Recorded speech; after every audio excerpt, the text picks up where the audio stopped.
Hello mga kaigsunan, mayong adlaw sa inyong tanan. Atong istadihan ning verse sa Hebro 13 verse 5.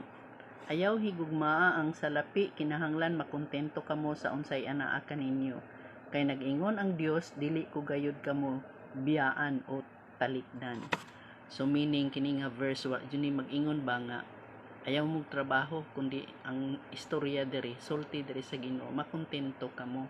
Ayaw higugmaa ang salapi kay usahay manggod kasagaran diri sa ato ang maghuna-huna man dayon nga bisag naa nay trabaho ba dili makontento kay gusto jud nga mo abroad mangita jud og mas dako, pero wa niya huna-una nga naaday siya asawa, naaday siya ibana, moadto gid siya abroad kay wa siya nakontento.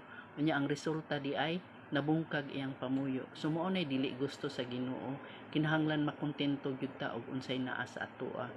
Kay niingon man ang Ginoo nga dili ko kamo biyaan, dili ko kamo pasagdan. So makontento gyud ta, dili ta compare sa atong silingan nga ani asinso sila kay nag-abroad sila, mo abroad pug ko.